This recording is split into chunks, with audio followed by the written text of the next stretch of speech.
it. I see it. Hello, hello. I was on mute. The famous words of the past 2 years. So I'm here now. Hello, hello. Good morning. Yat ebene. Ola manahu. Hioho mitakiape. Abra Cordovi machiape. Malakota and Tas Pueblo. My dama is Joseph Conquilla Cordova. My ina or my ka is Patricia Cordova.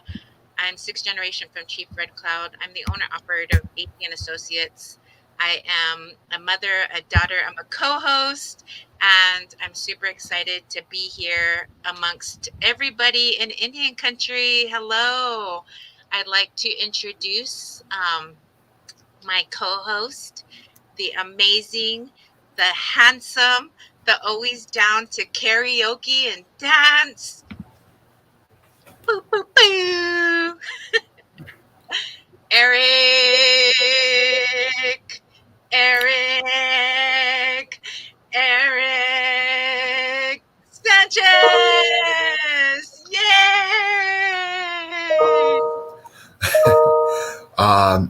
Yate Abini, Shay Eric Sanchez Shinashe, Ke Ani Nishle, Tehano Bashachin, Naki Today Dashache, Tahano Dashnale. I know there's more. That's what I can remember. It's been a hard couple of days. Hello, everyone. My name is Eric Sanchez. I am the Executive Director for Pukuu Cultural Community Services. I am a Navajo Mexican, and it's great to be here. I have a little bit of nose issues, so please excuse me. But welcome to the Pukuu Wellness Hour taking place here. We're really happy to be here. We're happy to see all of your happy, smiling faces, more or less, I hope. And of course, this is good. This is a very, very, very, very, very big week for us here at Pukuu. It is the week leading up to the 17th annual Night with the Stars Gala fundraiser, where we'll have some interesting activities. All of our staff are going to be entered into a pie eating contest. Our honorees will be dunked in vats of goo. And we may just have our board members go through, I don't know, some sort of fun little obstacle course with some deadly results. No, I'm joking. It's none of that's going to happen. It's going to be fun. It's going to be entertaining. There'll be food. There'll be laughter, more than likely, I hope. There will be tears, perhaps. There will be much celebration.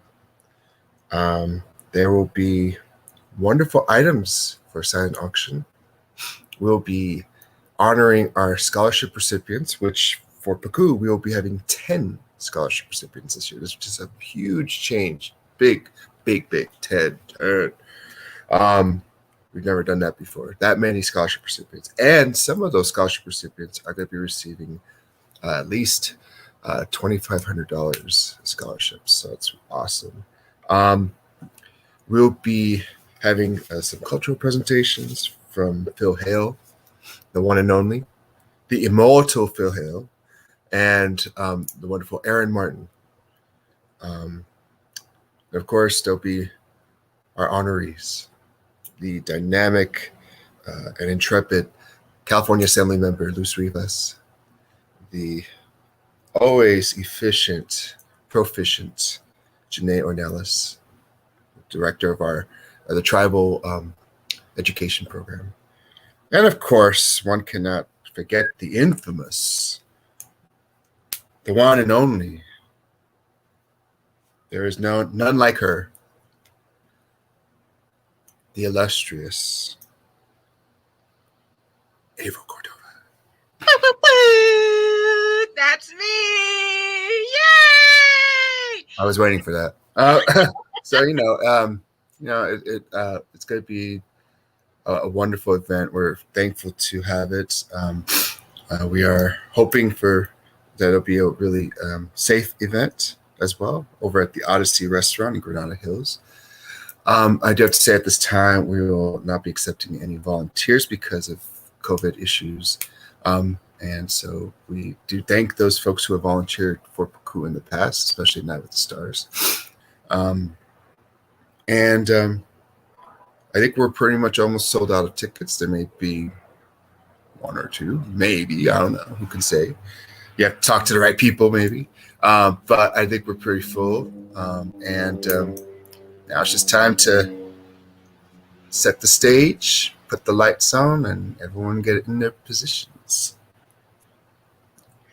Yay! I'm super excited. I'm so happy to hear. I know that last week there was a message that was sent out that there was almost to capacity, and I do believe that there was a message that was sent out that it was sold out. But I'm super excited about the 10 scholarships that are being awarded. That is one of the best things to hear. And for it to be sold out, I don't know if it's been sold out before, but I'm just really excited to dance, to be in community, to see people, and to see the great job that Pukuu does every year in this gala. Yeah, it's definitely exciting, exciting, and we are well. Of course, I'll be excited when we get to towards the end of the event and like, ooh, we're done and everything's all completed. But we are excited. We have some wonderful silent auction items gathered by some of our, pretty much most of our staff, and especially the indubitable Carrie Castro. Yes. We cannot.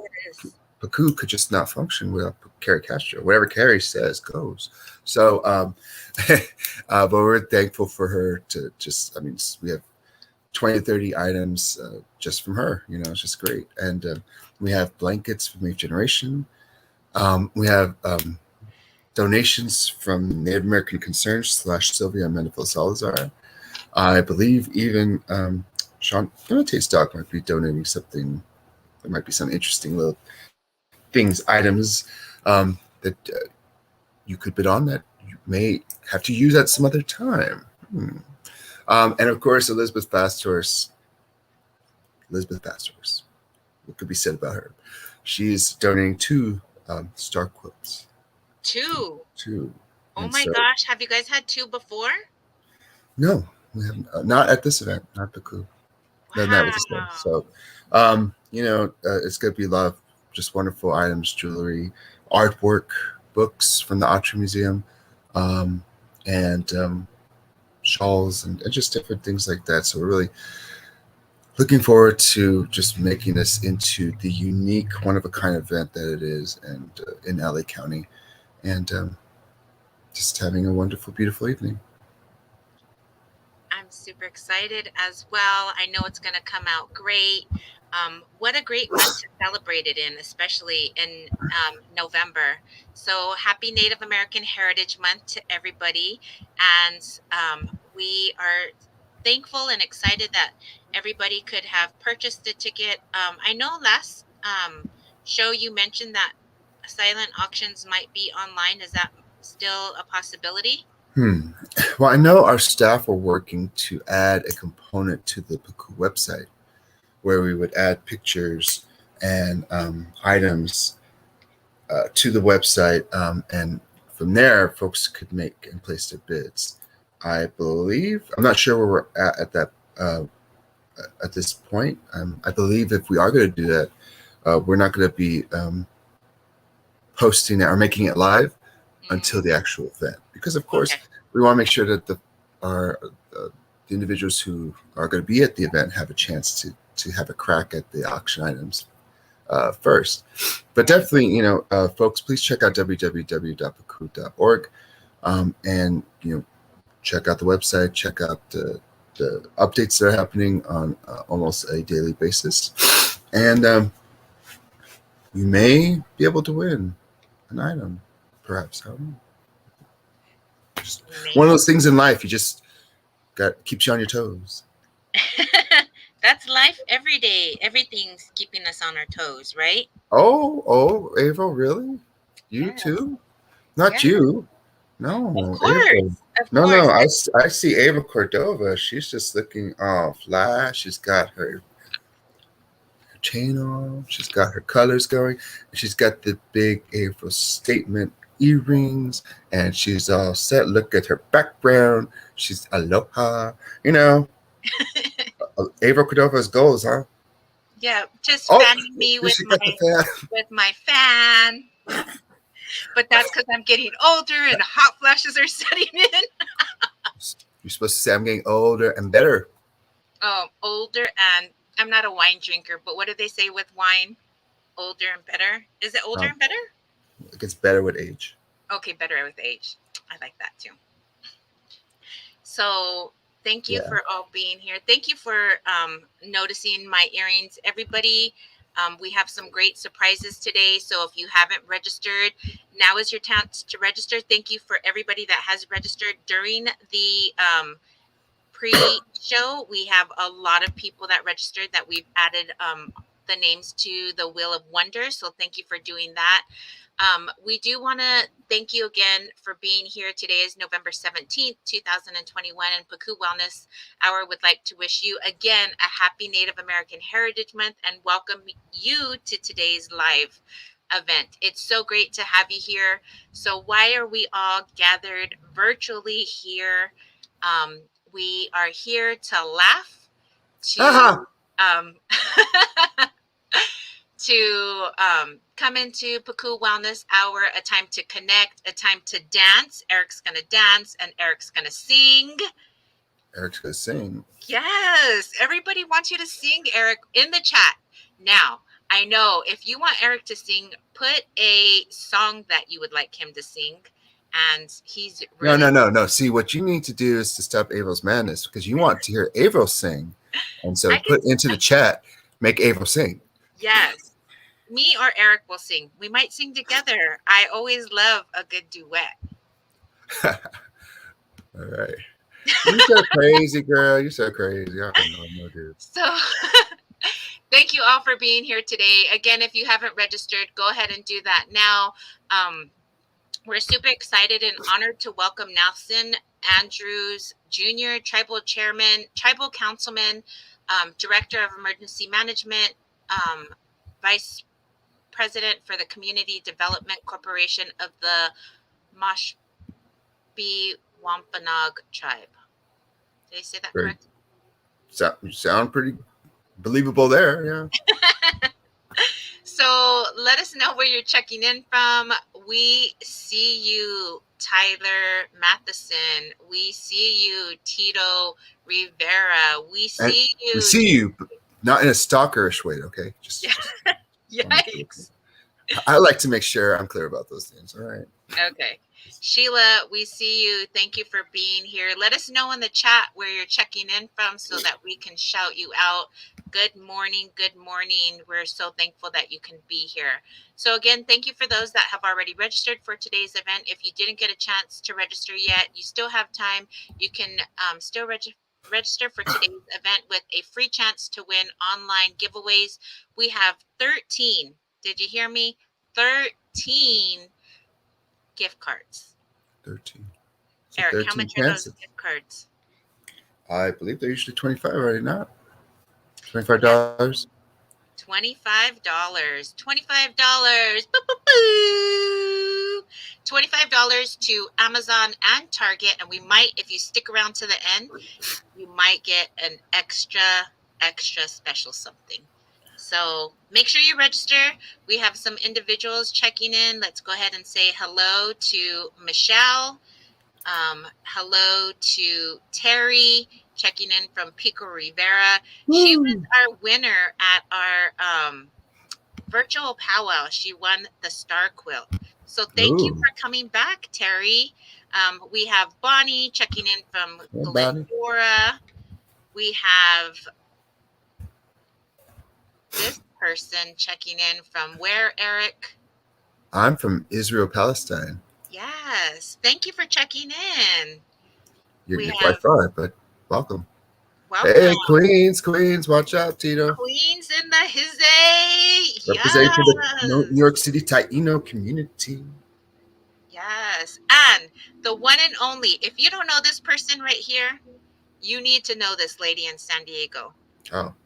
Margie Anderson from San Diego American Indian Health Center. Thank you for checking in. I was just on a Zoom with her yesterday. She's doing amazing things in Kumeyaay territory up there in San Diego, which I'll be there soon. I'll be there in a couple of weeks in San Diego area.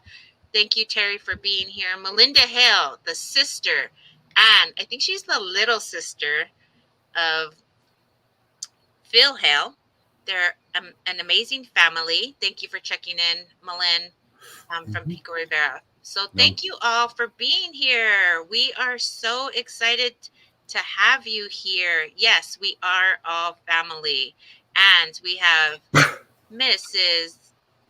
Barbosa. Hola. Happy Wednesday to everyone. Yay! Yay! Alejandra. Boo, boo, boo. Shout out, shout out. Okay, so thank you all for checking in. We always like to open Pukuu Wellness Hour in a good way. Eric, how do we do that? I don't know. Is it like fireworks and some hot dogs? Fireworks and hot dogs. That's what you. Yeah. Okay. Is it painting? Is it painting? Yeah. We just grab some paint and put it all over our faces and stuff. Yeah. Put it on the wall or something. Yeah. Okay. Sorry. Prayer. We always have to start things with prayer, line acknowledgement, and we want to make sure we're being respectful, we're being thankful, and I think always mindful that it's times can be challenging, but there's a lot of good things happening, and there's a lot of people that we are connected with that help to bring to our lives a little bit of light, and that's something to be grateful for. I would think. Yes, you are on the right path. So we do open our show in different ways: prayer, land acknowledgement, and the third one, which you all are here for, and I'm sure you're here for a lot more, is the famous boo boo boo. Eric? Spin the wheel. What wheel wonder? Wheel of Wonder. Okay, so I missed my cue there. Sorry, people. It's okay. It's okay. But before we do that, I do want to bring on another individual who Mrs. Barbosa is, I'm sure, related to. The one and only youth coordinator, the one and only Indigibati, the one and only person that can dance and loves reggaeton is, and one more thing. We need to see this in the chat, please. Please help me with this. This person just turned another year older yesterday. I think it was yesterday, right? It was on Monday. Okay. Yeah, the 15th. Yay! Happy birthday! Yay! Happy birthday! Woo! Thank you so much. Plaso Kamati, thank you so much for everyone for the amazing wishes. And what great way to celebrate my birthday week, by also spinning this wheel. Yes. Some great stuff to all our community members. Right? So we're going to go ahead and spin this wheel. We have 4 raffles that we're going to give out right now. So Eric and Steph, you guys take care of saying what it is and the names, and we will on this side take care of the wheel. So are you ready? I think so. Just take a breath. Are you ready? Okay. Let's all just like stretch out because we're going to dance and we're going to move. Wheel's going to spin. I just don't know if I can handle that. Yeah, the wheel's going to spin. Here we go.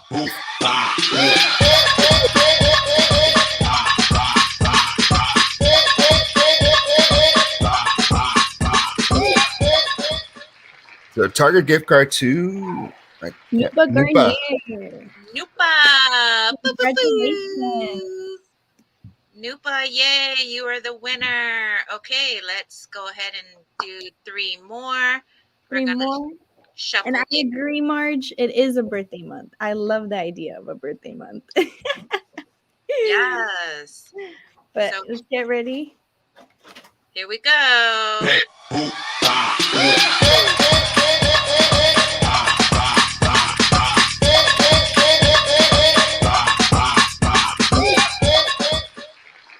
Amazon gift card to Tula Senior.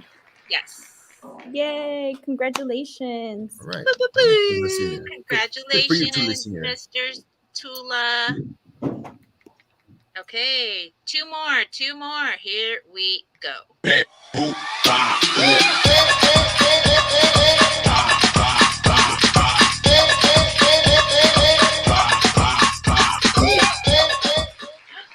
So Target gift card to Sherilyn Cody. Yes. Congratulations, Sherilyn. Sherilyn, Congratulations. congratulations. Okay, 1 more. Here we go.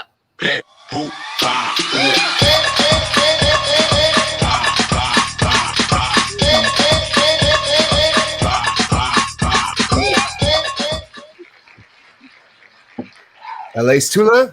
Yes, the Amazon Tula gift card. family is coming through with those registrations and being present. Thank you. Yes. Well, It is beautiful to see families joining together. Right? and winning. And Yes. winning too. See what happens when you register, when you win, when you laugh at us, when you dance with us, when you have fun with us. Okay. You can win a gift card. You can win a gift card. So I said about 3 ways that we open. So we open with giving back to community, and we have prayer, which I'm going to go ahead and do. But before we do that, land acknowledgement. So Steph, you want to go ahead and... Yes, I can go ahead and give a land acknowledgement. Kwalitonali no motoka Stephanie Newa Koka Chicana. Good morning, everyone. My name is Stephanie. I'm Koka and Chicana. I am the youth organizer for Pukuu Cultural Community Services. And to open up the land acknowledgement, I am live on Facebook Live from San Fernando, from Las Palmas Park. So that is the area that I'm tuning in from. Pukuu and ACN Associates recognizes and acknowledges the Fernandeño Tatavian Band of Mission Indians, which are the ancestral people of the unceded territory of the San Fernando, Santa Clarita, and Antelope Valley. They are a coalition of 26 lineages and is one of the 3 tribes of the Los Angeles County, along with the Tongva, Kishkriberleño, and the Chumash. So we are committed to continue to lift up their stories, cultures, and community. And feel free to drop in the chat where y'all are zooming in. We're not zooming in. Watching in from. I saw we had some folks from Somar. That's amazing. That's Tataviam territory as well. Yeah, thank you so much. Feel free to shout out the territory that you're zooming in from. Yes. I'm zooming into from Tongva territory, and I'm super excited that we can be here all together. So the other ways that we open the show are with prayer. So we're going to go ahead and I'm going to go ahead and say a prayer, and then we'll go ahead and get this show started. So thank you all for being here. Just please give us a moment. I'm going to go ahead and light up this California white sage, which not recently, this is the last. I keep saying this is the last, but people keep gifting me with stuff. So it may be the last that I have, but people are always wanting to give medicine. So I'm going to light it, say a prayer for you, for me, for all of us. Creator, we come today with open hearts and open minds, thankful for the many blessings that you provide us on a minute, monthly, second basis, from the ability to walk, talk, be here today, to gather, to laugh, to dance, to get some great information from individuals that will be popping on soon. Thank you for these beautiful individuals that are watching today. from all over Indian country, including Israel. Thank you for being here. Please continue to watch over them as you've watched over me. Keep them healthy, wealthy, and safe. Allow them to get through whatever it is that they're going through. We're all going through something, and just surround your arms with them and let them know that everything will be brighter through this storm. So, Creator, thank you for your many blessings. Ta'a pila mayaye, gracias. Atiehe, ajona slay, ajona slay, ajona slay, ajona slay. Amen. Thank you for allowing me that time. I appreciate it. Yay. Yay! So Steph is going to introduce our and tell a little bit about our next guest that's coming on, who is in the virtual background. And take it away, Steph. Thank you so much. Yes, we are honored to have a special guest who is waiting for us in the virtual green room, Nelson Andrews Jr. He is the emergency management director for the Mashpee Wampanoag tribe and a member of the tribe as well. As well as being an elected tribal council member. He is a co-chairman of the United South and Eastern Tribes Homeland Security and Emergency Services Committee. He provides assistance to his tribal community in addition to working with a diverse group of tribal nations and federal, state, and in his tribal community and county partners in the field of emergency management. Nelson believes that it is vital for a tribal nation to be self-sufficient toward all incidents that may impact their community.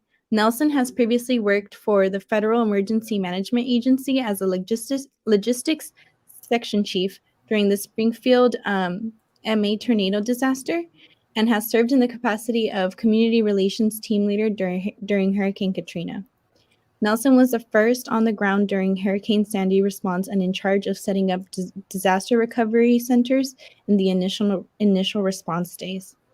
He was hired onto the FEMA National Incident Management Assistance Team as a support branch director and participated in the nation's highest level EM capstone exercise. He was deployed to over 20 presidential declared disasters during his tenure with the agency. And after working for over a decade with FEMA, Nelson moved on to establishing an emergency management department for the Mashpee Wampanoag tribe. With a lot of planning and determination, he has established a department with a budget capacity to over $3.5 million and has obtained equipment valuing over $500,000, including emergency response vehicles, as well as search and rescue boats, drones with thermal capabilities. In addition to obtaining funding, he has been instrumental in writing and getting the department's plans completed, conducting trainings, exercises, establishing mutual aid, and applying and managing numerous grants for his tribe. Nelson also ensured that his tribe was the first to receive federal assistance under the national COVID-19 emergency due to having a robust emergency management plan and structure in place. Nelson has established a community emergency response team, a tribal task force, an FAA-certified small unmanned aircraft program, and the first tribal disaster service AmeriCorps program on the eastern half of the United States. A tribal search and rescue dive team is being established in addition to wildland firefighter team. He is a member of the county incident management team, the DOE Nuclear Energy Tribal Working Group, and various federal, state, and local communities. Nelson has assisted in each of the DHS Center for Domestic Preparedness Tribal Week focus groups. He has also helped on the national tribal level with getting congressional mandates in place for all tribes, in which progress has been made and bipartisan support has been received. The Mashpee Wampanoag tribe was also chosen as the first tribal nation to be used in the FEMA Emergency Preparedness Grants case study due to their overall tribal emergency management capacity, enhancement, and successes through the FEMA grants. Nelson is also a graduate of the FEMA's National Incident Management Team Academy and has over 15 years of emergency management experience and training. Nelson manages the wind and solar feasibility, studies grant programs for his tribe, and is working towards helping to build a community corporation for economic sustainability. He is also the vice president of the Mashpee Wampanoag Tribes Community Development Corporation. In addition, Nelson is a certified community emergency response team instructor, Red Cross instructor, and is a graduate of the DHS Fema Emergency Management Institute, National Emergency Management Advanced Academy as the 4th Tribal Nation representative accepted. He was also chosen as the FEMA Emergency Management Institute's Tribal Success Story and is featured on the school's website. In addition, he has been an invitational guest speaker as a subject matter expert in tribal emergency management at numerous national and state events, as well as being featured in national and world news stories and publications. That just wanted to say welcome, Nelson Andrews Jr. It has been amazing to read your bio and introduce you and see all the amazing work that you have done for your tribal community and other tribal communities in important times of need of relief and disaster. We welcome you and thank you so much for being here today.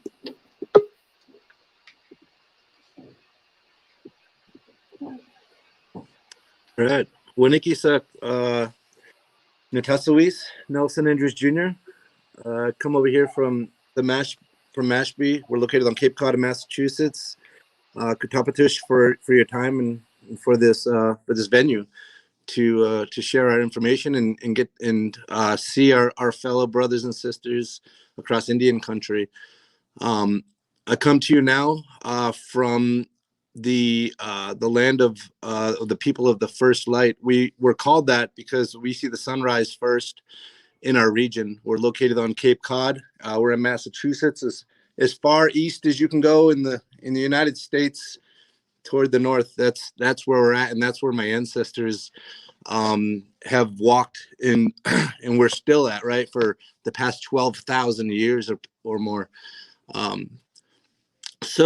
As many of you may know, some of our history, when the Pilgrims first landed was right here, right? The Wampanoag people, we introduced, civilization, right, to the modern world and to the colonists that, set foot into our country first, right here.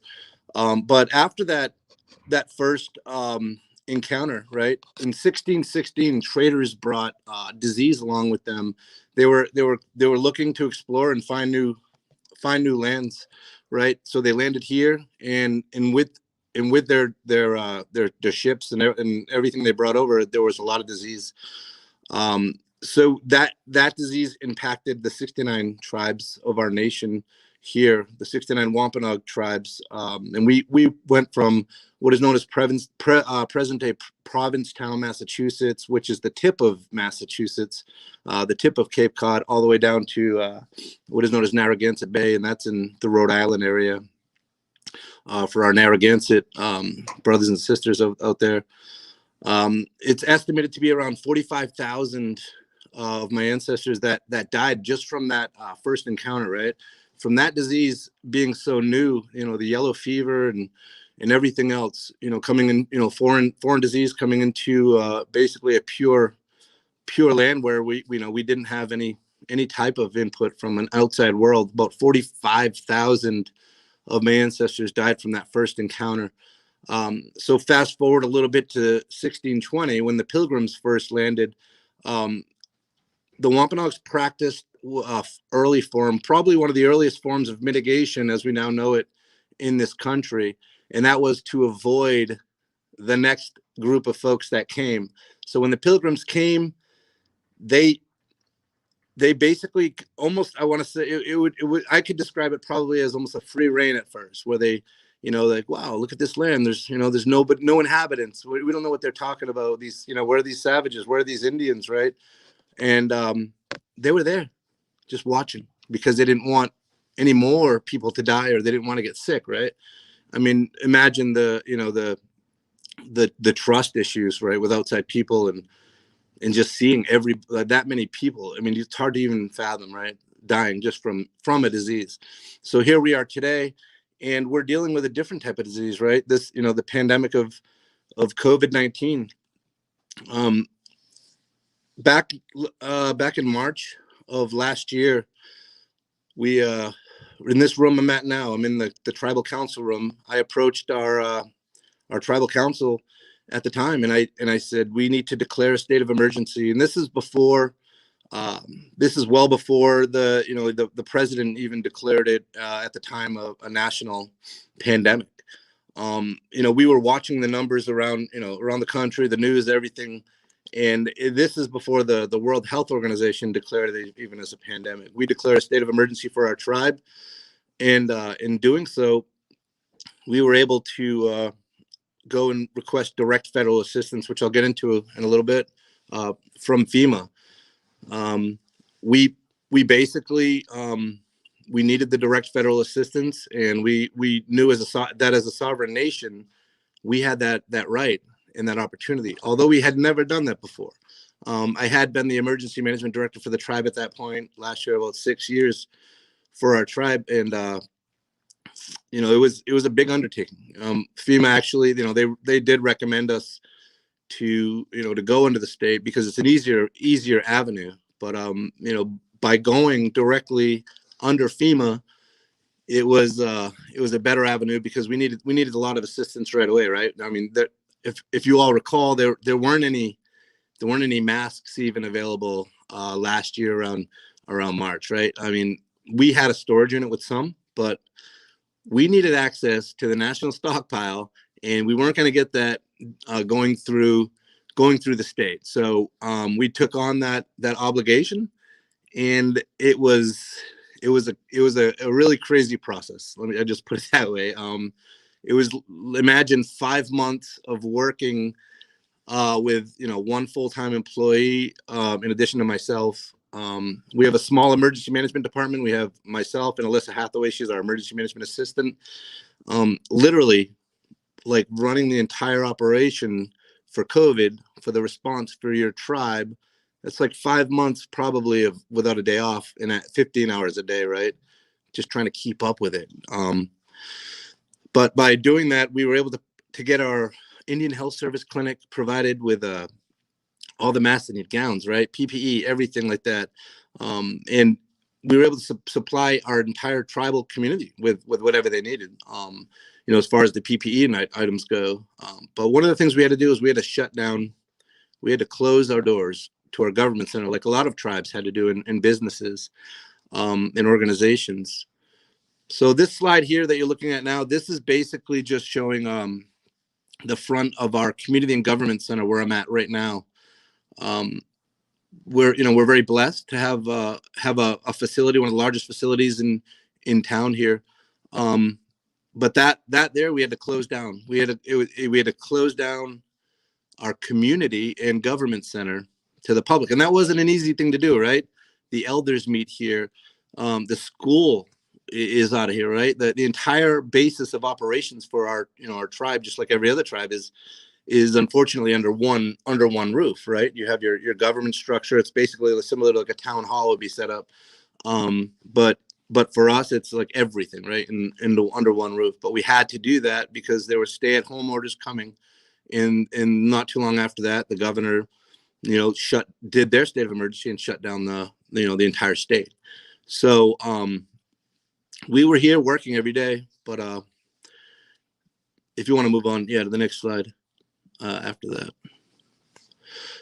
All right, so this is just a picture of one of the FEMA staff that showed up right after we did that federal request for assistance. So what that looked like was I had to contact the regional administrator after getting approval from our tribal leadership to go ahead and request direct federal assistance.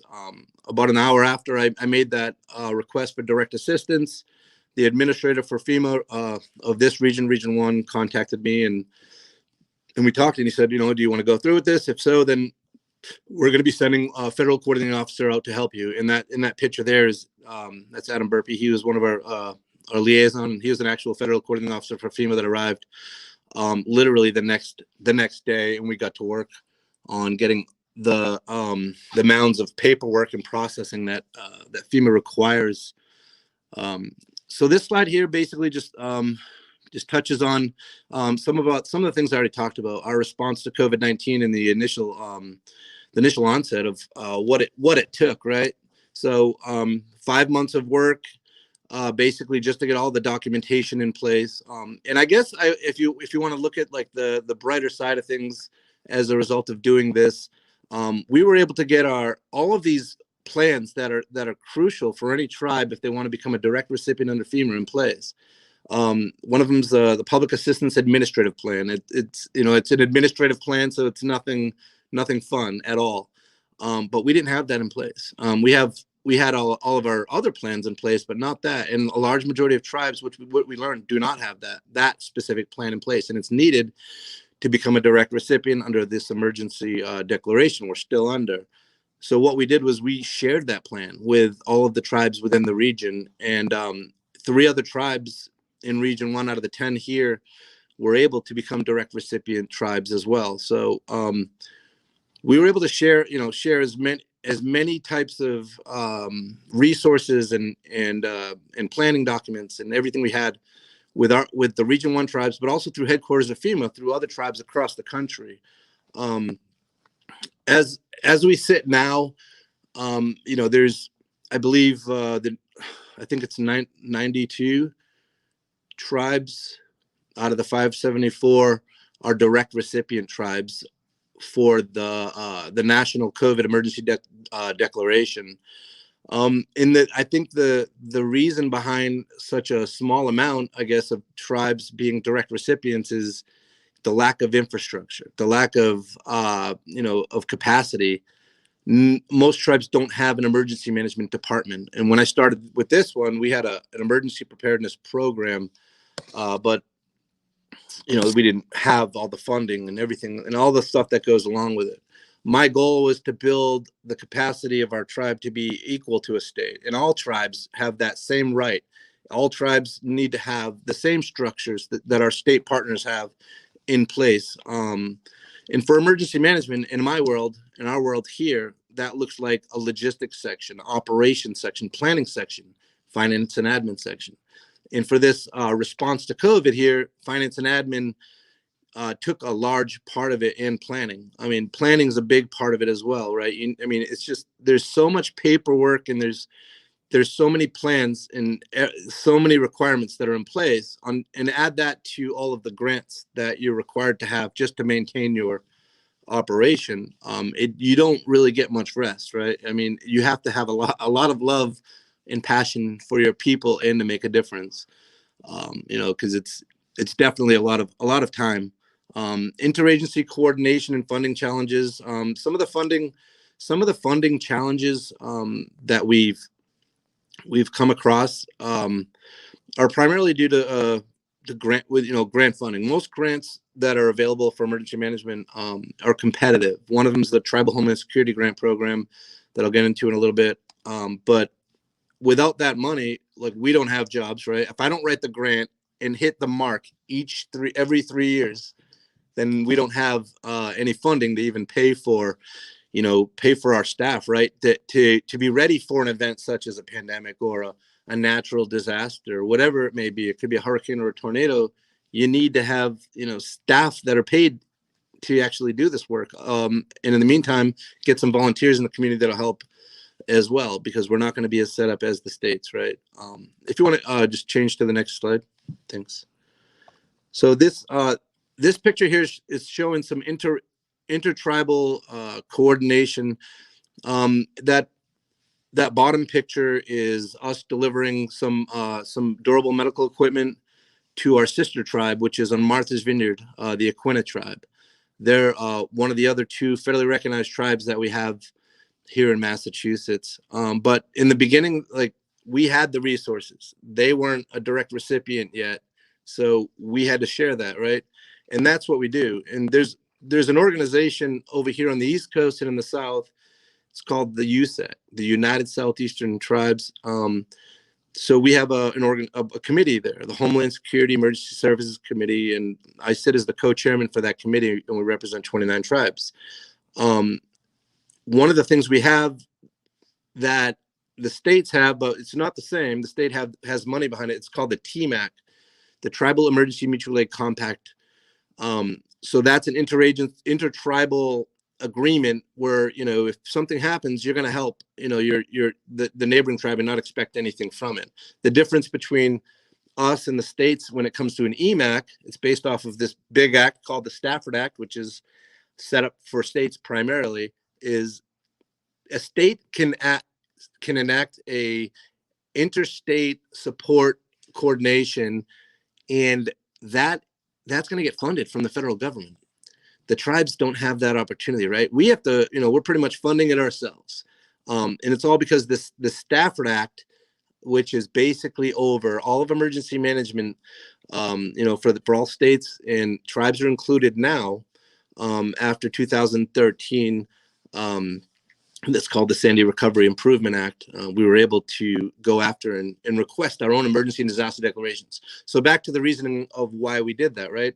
We did that to protect, because it was our sovereign right, and we were able to request our own direct federal assistance as a result of our placeholder in the Sandy Recovery Improvement Act from the Stafford Act, which is a whole nother issue that we're working on trying to you know, resolve and getting our own act in place, because that's state centric. But we can hold on 1 second, working with you. Yeah, that's just another picture up above of interagency support. The guy in the middle there is from Indian Health Services, and he collaborated with a local church to get some food donated for us, so we could give that out to the community through our pantry, which we had set up as a distribution center at that point.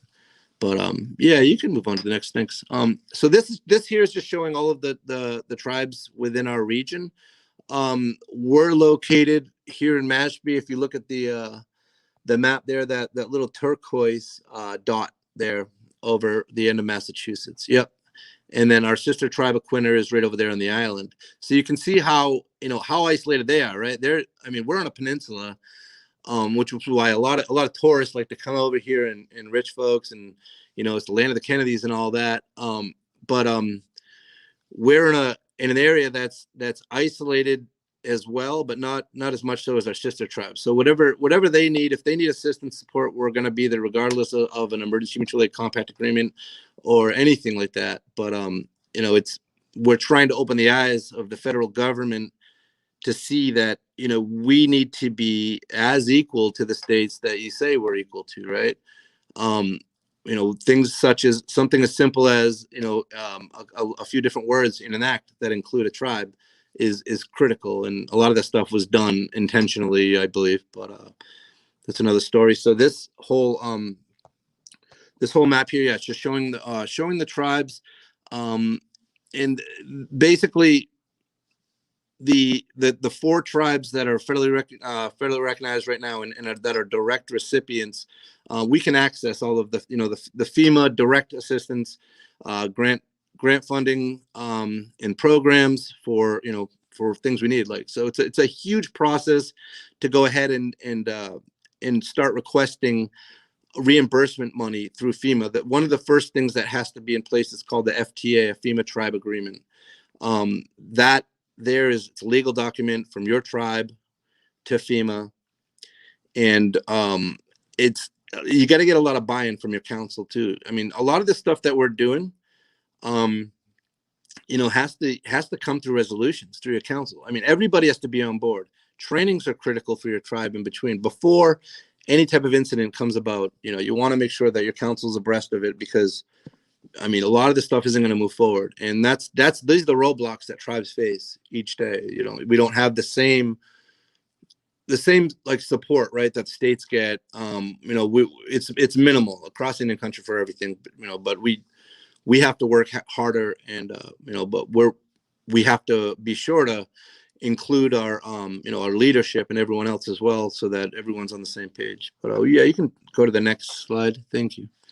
So this is basically just another slide on interagency coordination. So what you see in that picture there is legitimate interagency coordination. You got the American Red Cross helping to distribute food to Mashpee Wampanoag tribal elders, and the food's provided from the Salvation Army under the FEMA tribe agreement. That's who it was coordinated by. So that is, I guess, one of the most I guess, perfect examples of interagency coordination that you could think of with outside, agencies, nonprofits, federal and tribal, all working together during this pandemic. And it took a lot of that. Basically, we had to, besides collaborating with our local Indian Health Service clinic that's federal and under FEMA that's federal, we had to also reach out to all of these nonprofit agencies, basically to help assist us with getting certain things such as food and water and PPE and other things delivered. But there were more collaboration efforts just from this than I've experienced in my 15 years or 16 years of emergency management. If you want to go on to the next slide. So we kind of talked on this a little bit.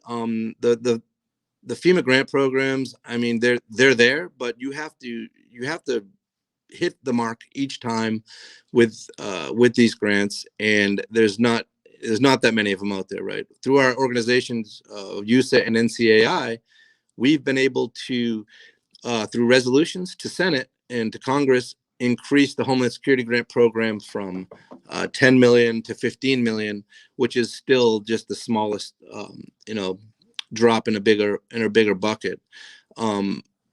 Out of that, 574 tribes are going to compete over that, and only 200 or so can barely meet the minimum qualifications to apply for it due to certain restrictions and rules and, like mileage. There's just a lot of things behind it. What we all need here is direct funding. Over the past 5 years, we've submitted several resolutions through USA and NCAI to Congress to get direct funding for each tribe for their emergency management programs. So we're not hoping for CARES Act money. We're not hoping for American Rescue Plan Act money to come and save the day. It's so that we can be self-sufficient. Not every tribe has a large stream of revenue coming in, right? The majority don't. And that's, that we get depicted as, most tribes have casinos and this and that. And that's actually far from true. So, we do need the federal government's help with certain things like direct funding. That's the same way states get it, we need it, and that's what we're working hard to put into place. Yeah, you can move on to the next one, sir. This is just some of during the pandemic. We had a couple of national stories, worldwide stories. BBC World News reached out. That was pretty informative. They covered a lot of different tribes across Indian country. We were able to, tell our story in the midst of the pandemic. And the other one, that was a story that FEMA chose on our tribe for.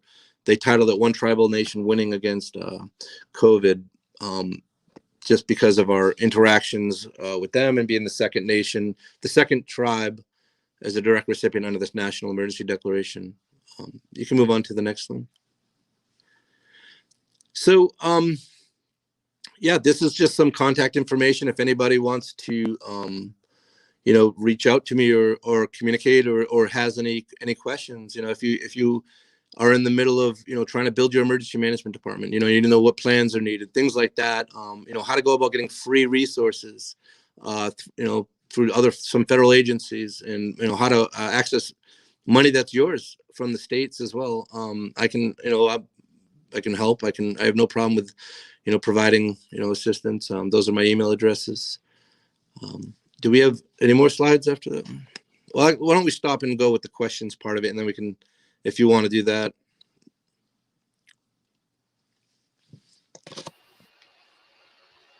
That was all some really great information. Thank you for sharing that, and thank you for putting your contact information out there for other tribal individuals to contact you.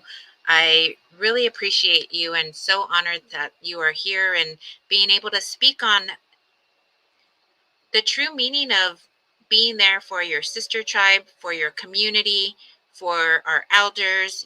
Like you said before, you guys and all Indian tribes have went through, so many different things that have wanted to wipe us out, and we're still here. So, with all my heart, I say ta'a for all the hard work that you've done. I'm sure, like you said, every day for however long, 15 hours a day, I know it can be hard. So, ta'a, thank you for being here. Steph, do you have any questions? questions?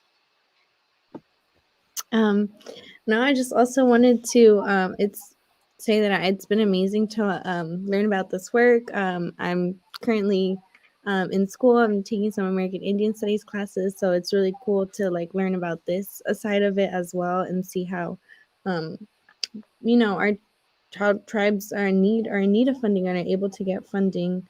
Um, I will echo one of the questions that was in the chat.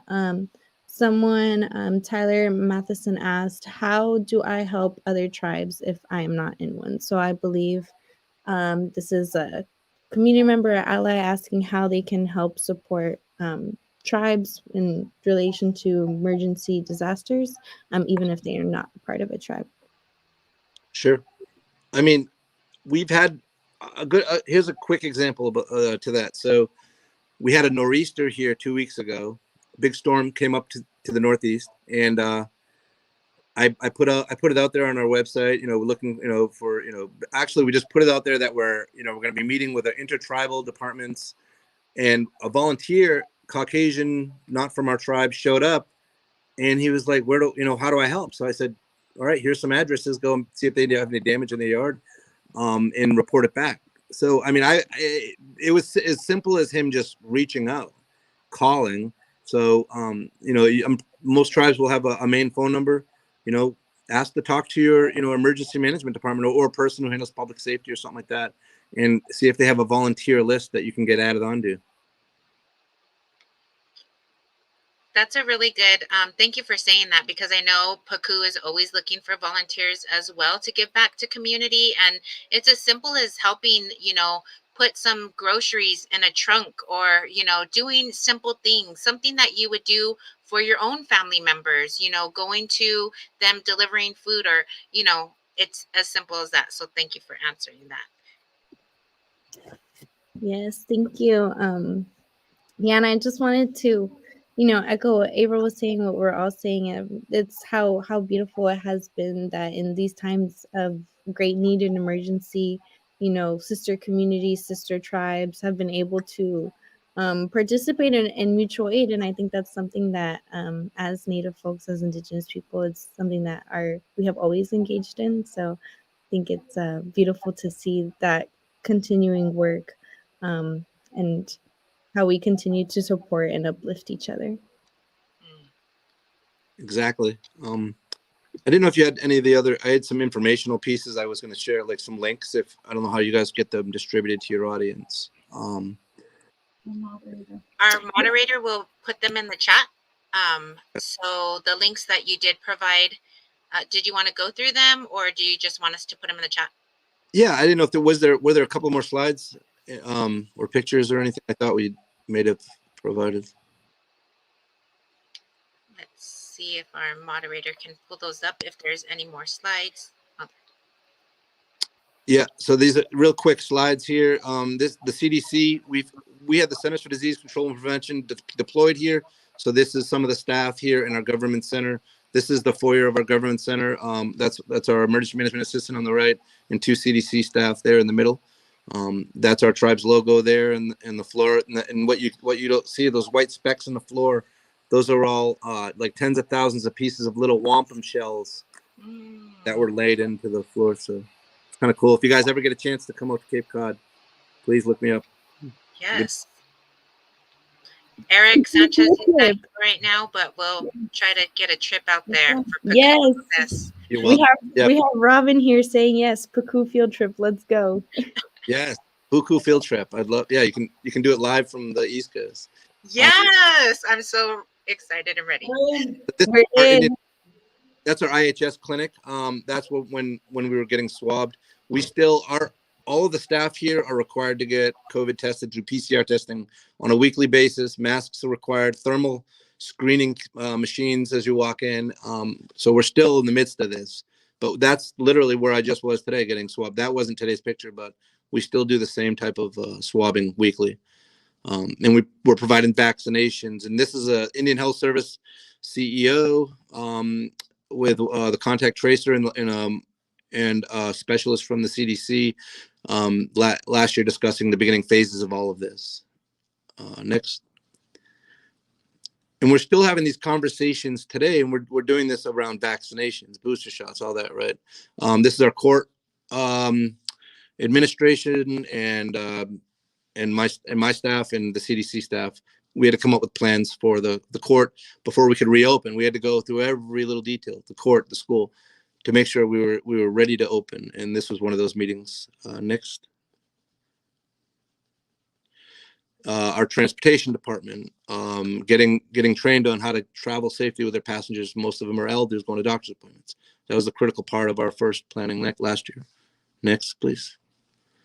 And this is just some CDC staff. They're working in here in this room here, and that was last year. And real quick, the woman on the left, Betty, she actually has been redeployed here as of last week to help us with the increasing numbers and to revamp our plans and get ready for the next rollout of vaccinations, boosters, and pediatrics. So we work collaboratively, very closely with Indian Health Services and the federal government, and we have to intertwine it all, even the county, the state. If you don't do that, you have barriers, and your people are gonna suffer. So we're all one big family. So that's how we treat it. It was so nice to have you here today. Again, we'll make plans to get out there to you. Robin has already said it's a go. I'm keeping you. It's on tape. Eric's approval. Yeah, everyone says we need Eric's approval. I appreciate it. And then if I could get this link sent after or emailed so we can still share it. Maybe we'll put it out to the community as well. Yeah, for sure. We'll go ahead and get that over to you. So thank you again for being here. We appreciate you. Happy holidays. And if anybody out there in Indian country wants to get information on the links or CDC, we're going to have our moderator be putting those up. They already put them in the chat. So some things will be in there. But thank you again, Nelson, for being here, and have an amazing day. All right. You as well. Kutapatish. Thank you all. Take care. All right. Yes, thank you. All right. Talk soon. Bye. What an amazing time. Some great information. Amazing information. I think it's so beautiful to see what all communities are doing to protect our community, right? Keeping our elders safe, getting vaccinating, having all that information, having access to masks, PPE, all of that stuff. I know if anyone in LA County is in need of any of that stuff, please don't hesitate to contact us, reach out to Pukuu, and we can definitely assist. And here are the links for more resources for anyone who is in need of more resources for COVID-19. Awesome. Thank you. That was a lot of great information. So with that, we're going to go ahead and give back to you all. You know, you've been giving to us and been listening and been able to listen to some great information that Nelson had to talk on. We're going to go ahead and give back to you all and spin that wheel. We've been updating our Wheel of Wonder. So if you have registered, your name is on this list. So what do we have to give away today during this time? Steph? Let's see. We have an Amazon gift card. Nice. We have an Amazon gift card. Okay. So here we go with our first wheel. We're going to do 4. Awesome. Okay. Okay. Spin that wheel. Yes.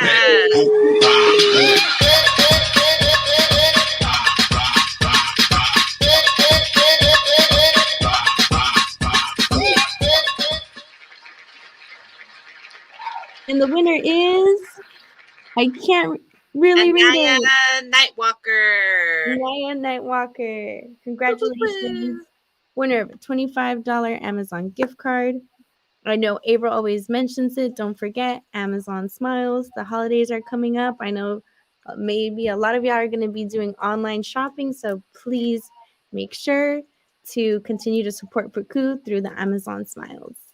Yes, and make sure that you order right away because you know those boats that are sitting, well, for us, for everywhere, there's going to be some pushback. So if you can shop on Amazon, that's great. If you can buy local native stuff, that's great too. Support the local native businesses. So we have 3 more. Here we go. Woo!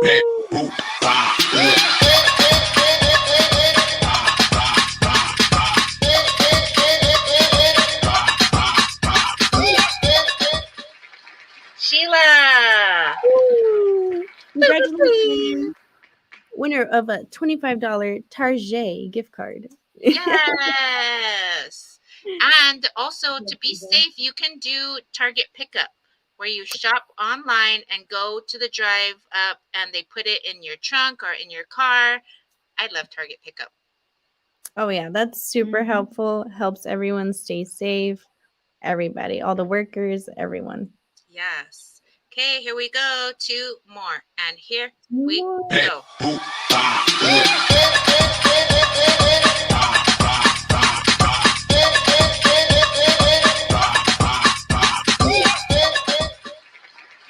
Joanna Ferguson! Congratulations, winner of a $25 Amazon gift card. Yay! Amazon smiles. We got one more? One more. Here we go.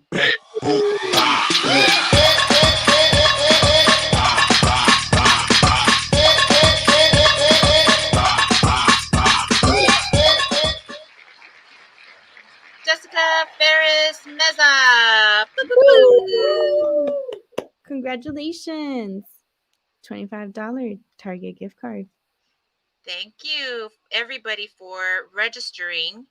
If you're still here, that's amazing. Thank you for sticking with us. We still have some more giveaways to do, so stay with us. In the meantime, we're going to go ahead and talk a little bit about some things that are happening in community with Pukuu, with Tachit, so with our youth health stuff, with Pukuu's youth health stuff. So Stephanie's here to take it away.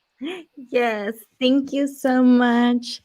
Thank you, everyone. So y'all know I'm the youth organizer for Pukuu Cultural Community Services. We are founded by the Fernando Niotatavian Band of Mission Indians, and our goal is to reinvest back into our Native community here of LA County. There's a couple ways that we have been able to give back to our community. We have our one-stop emergency services program, where we're able to provide support with rental assistance, utility assistance, food assistance, gas and transportation, student aid, whatever it is that you might find yourself being interested in learning more about. Definitely reach out to the phone number that we have right here on the screen. You can also email osis@pukuu.org. And we have a lot of amazing resources, especially for the students who are under 18, for all of the parents who might be in need of some student aid, some student assistance. Definitely recommend connecting with us and seeing what resources we're able to offer you. On top of that, we do have our bi-weekly Quai food pantry. We operate out of the tribal offices here in San Fernando, where we're able to provide fresh food bags to community members, and it's just a drive up. They just drive up, and we are able to give them 2 free food bags and put it in their car. It's really safe. No one has to get out, and that is one resources that we also offer to our community. Next one is going to be tomorrow, the 18th, from 12 p.m. to 5 p.m. at 1019 2nd Street in San Fernando. And it is first come, first serve. So make sure if you know any families who might be in need of assistance, definitely let them know to come early so they can be able to get a food bag. This month also, our youth programs, we're able to enjoy nature. We're able to go out, and they went to 2 state parks So I was able to go with one of them to one of the trips. We went to Point Mugu State Park and had an amazing hike led by Wendy and Michael Centeno. And we were able to really enjoy, we were on Chumash land. So, like Chumash land, and we were able to really acknowledge it, take in the beautiful scenery, and have our youth really enjoy being outdoors and being in community. And then the week after, I believe they went to San Buenaventura Park, and they were able to have a cultural workshop with one of the Tataviam elders, Alan Salazar, where they were able to make some traditional jewelry. And I think that was also very beautiful. They got to be in nature while they were making the traditional jewelry. So our youth programs this month had an amazing time, going out and enjoying nature. My youth program was able to join them on the first trip as well. So November, we really wanted to focus on wellness, health and wellness, and also being outside and enjoying nature. And yeah, I see it is a beautiful area, Cheryl. I think someone had a question to 19 Second Street. Okay. So our Quai Food Pantry is at 1019 Second Street in San Fernando, California. And it is from 12 p.m. to 5 p.m. It is first come, first serve. And the other thing that I wanted to mention, because I was able to volunteer, and one of the things that I did want to mention about the food pantry is, as it is first come, first serve, but once they reach that certain number, and I think they give out like 50 bags, once that's done, then it's done. So if you come at 5 and the bag's already given out, apologies, because it is first come, first serve. You would have to wait until the next day. It's a drive-through, Mhm. so you do. So thank you all. We also have another question in the chat. What is the age group for the youth programs? Awesome. Great question, Providence. Thank you so much. So the age group for the youth programs, we have 2 youth programs. One is Tichin Youth Empowerment. It is for ages 12 to 17, and it is a 6-month program where they go over all areas of the medicine wheel, also cultural workshops, and also providing, like I said, outings to state parks, and as well as academic support, tutoring every week. If you are interested in that, there is the moderator will put a link in the chat where you can submit an online referral. You can also always contact admin at pukuu.org. But I definitely recommend filling out that referral, and then we will get back to you. The other we have another youth health leadership program, which is different. This one is for ages 14 to 24. So this one focuses on health and wellness as well, but approaching it through community organizing, civic engagement, and really helping our Native youth to become the next leaders in our community and help advocate for better resources and better health resources in our community. If you're interested as well, you can send me an email for that program. And for the food pantry, I saw another question of how early you can come, how early to arrive. 12 p.m. is a great time. That's when we start. We'll have a Pukuu canopy outside. So you just drive up and you'll see a Pukuu canopy. As long as you see the canopy there, we'll be out there from 12 p.m. Until the bags run out. Like April said, it's first come, first serve. So if there's no canopy out there, then that means that we have been done for the day.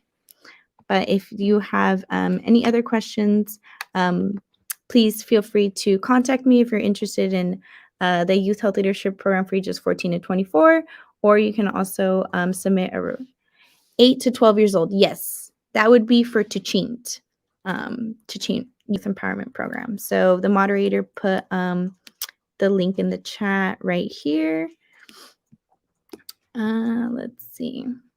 Yes, so that is a link right there where you can go. It's for ages 12 to 17, and I definitely highly recommend it because our goal is to have youth who are part of Teaching to be able to, after they graduate from that program, they have a rite of passage, which I think is so beautiful. And after that rite of passage, a lot of the youth that were in Teaching now have continued into my program and are now developing their skills even more and becoming more comfortable being vocal and becoming like the next leaders in our community. Awesome. That's a lot of great information that you have. Yes, thank you so much. Thank you all for your amazing questions. I love getting questions asked. Yeah, and if you definitely contact OSIS as well, One Stop Emergency Services for the student aid as well. We have all that available to our community, and we want all of you to be able to take advantage of that and share it with your friends, family, and your relatives as well. Yes. Thank you so much, Steph, for getting that information out. We do also want to mention that so there is this big event coming up on Friday with 10. Can you believe it? 10. Congratulations to the 10 scholarship recipients. We're so excited. And so I think it's so amazing to be able to support higher education for youth, for high school seniors, for college students. Thank you to those individuals that stepped out of their box and enrolled or put a application in. Sometimes in the past years, I know that applications weren't received, or there was little to none that sent them in, but 10. So thank you for stepping out of your box, and now you get money for your education. Being a college student, or that can all be hard, and I'm just really grateful and thankful that 10 scholarships will be awarded. Yes. Yeah, we have our 17th annual Night with the Stars coming up this Friday, November 19th at the Odyssey in Granada Hills. And we really want to thank, echoing what Avril said, we want to thank everyone who has already bought tickets, made significant donations of funds, items for our silent auctions, or offered their support in any way. Thank you to our wonderful team of staff who have worked diligently to make this event happen. And we are excited to see folks this Friday. Like I said, at the Odyssey Restaurant in Granada Hills, we're going to be celebrating our honorees, the one and only, the special Avril Cordova. Woo! And today, Yes, along with other amazing community members, Janae Ornelas, from the Educational and Cultural Learning Department of the Fernandina Tatami Band of Mission Indians, and Assembly Member Luis Rivas, and as well as Avril mentioned, our 10 scholarship recipients. So that is super duper exciting. The evening we will also feature Jacob Pratt as our master of ceremonies, and Phil Hale will be providing some drum and songs, and Aaron Martin will be helping to share with dance medicine. So it's definitely going to be a memorable evening, and we're all excited to see all of you. All of the tickets and everything has gone back towards supporting our scholarship recipients, and we just wanted to confirm that we are completely sold out. So thank you to everybody. Yeah, it is done. We are completely sold out. So just want to echo a huge thanks to all the community who shared, who said, hey, look, there's this event, sent the link, everybody. We appreciate you all and being able to make this happen. And like April was saying, supporting, higher education for our Native youth.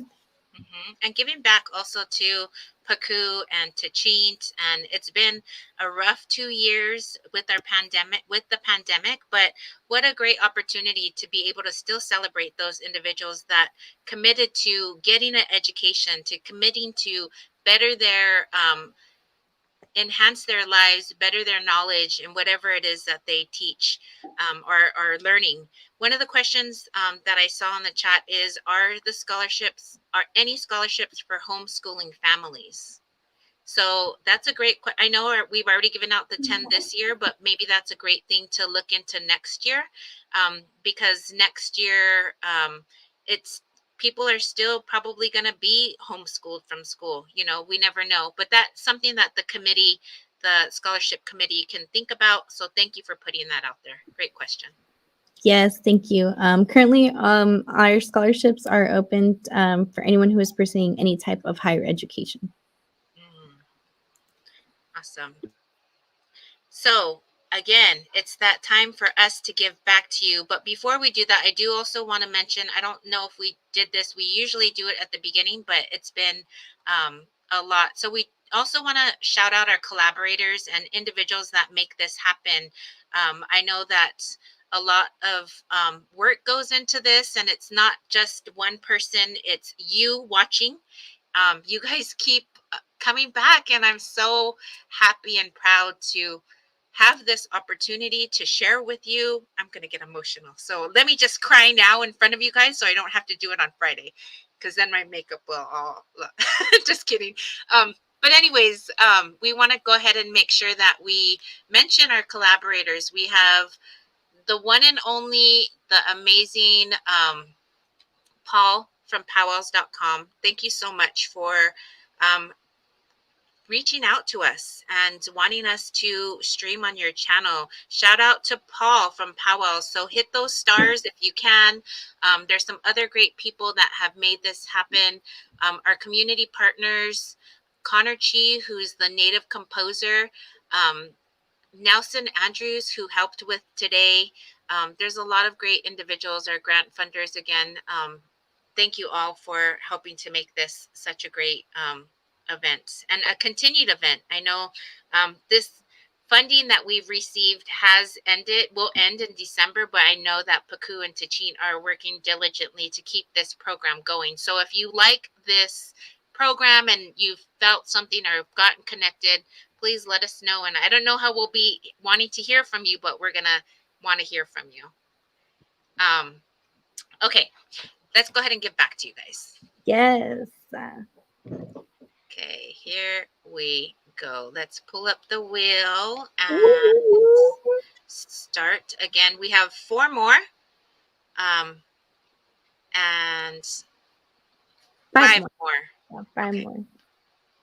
Awesome. 5. Wow. So altogether today, 13 gift cards have been given out of $25 each. And we're super thankful and grateful to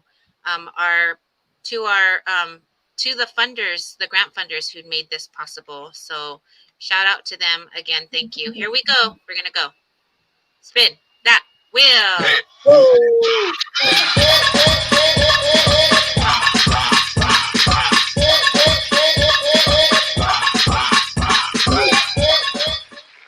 Kara Lloyd. Congratulations, winner of a $25 Amazon gift card. Yay! Thank you, Kara, for registering. Here we go.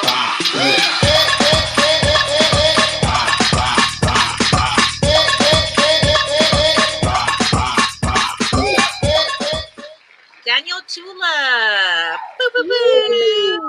Wow. Congratulations. Your family is in it to win it. Family of winners. I love it. Yes, right? Here we go.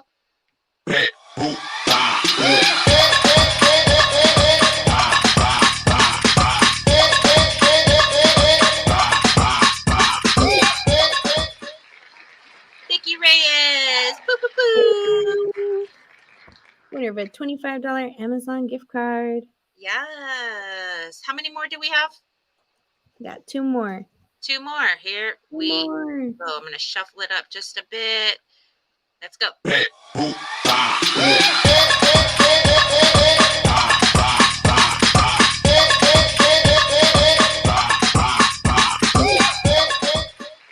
Richard Perez. Congratulations. Winner of a $25 Target gift card. Boo, boo, boo. Okay, last one. Here we go. One more.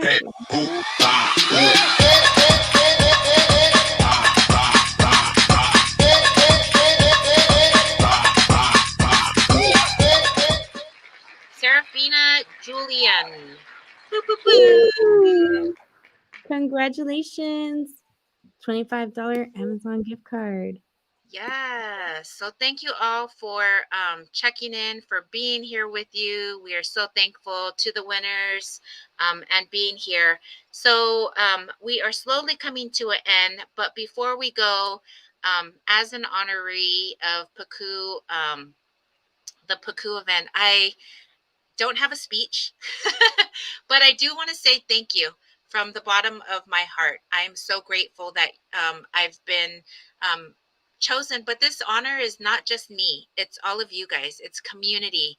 It is wow, what a pandemic that put us here and we're connected. You know, I really appreciate all the feedback and information that you've given. I was in community just this weekend, and somebody mentioned to me how connected they felt to Eric when he said about his anxiety or about his father's grief. They really connected to see somebody because they had an anxiety attack and they didn't understand what it was about or how they got it or how it can end. But she remembered listening to what Eric had said, and it's just connection. It's just us being in community. And I want to just thank everybody from the bottom of my heart for your continued watching, your continued love and fun and registering. Man, you guys are awesome.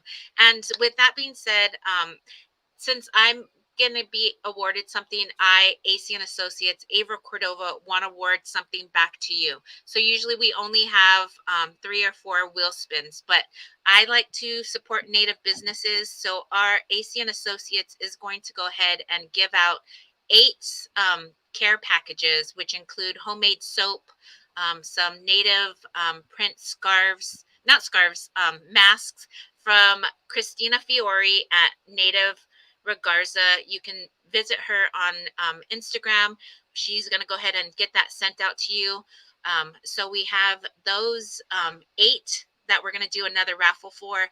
And I just got a message during the program from Melinda Hale. She's going to also be donating some masks as well. So we actually have 10 more raffles that we're going to do right now. I know our program is over, but I want to give back to community. Thank you all for watching. Continue to register for our next event. We have December coming up. We're going to have a Christmas event. So if our moderator can just put information about next month's December 8th event. And in the meantime, 10. So make sure that you help me with the numbers because I'm going to forget. So I'm going to pull up the wheel again. And we're going to give out 10 more things. Thank you all for being here. We love that you guys check in with us all the time, you know. Yes. And are here. So here we go. We're going to share this wheel. And we're going to do 10 more items. We'll do the first 2 from Melinda and then the 8 after from Christina Fiore. So the first 2, Melinda. Here we go. Iggy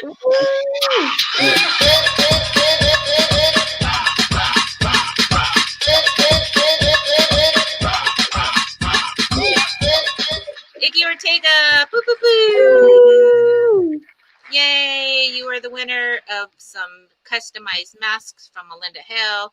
Here we go again. Where we go.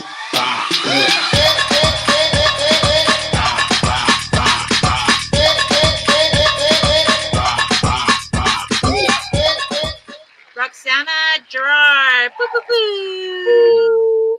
You're going to be getting a package from Melinda Hale, custom masks, a harvest mask, and I believe she said something else, a different type of mask. But those are the ones from Melinda. The next 8 will be from Christina Fiore. Here we go.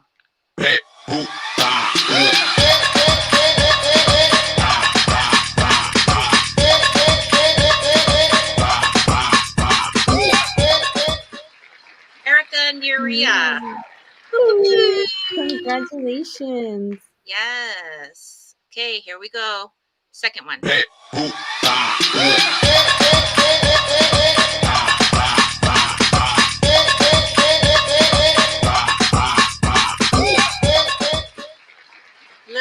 Corona.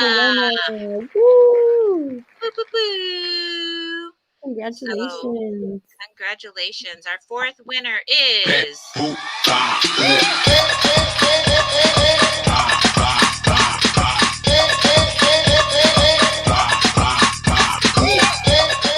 Sequoia Salads. Woo! Boo, boo, boo. Our fourth winner. Let's see who our fifth winner is. And here we go.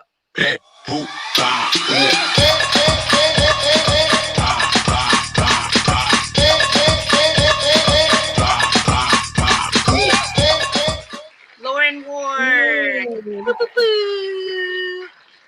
That was our Congrats. fifth winner? Yes. Okay, so our 1, 2, sixth 3, 4, winner. 5, 6. We're going on to our seventh winner. Okay, our seventh winner. Here we go.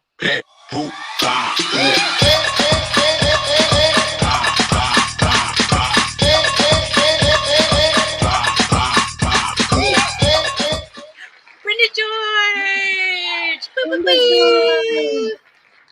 Okay, here is our last and final winner. Here we go.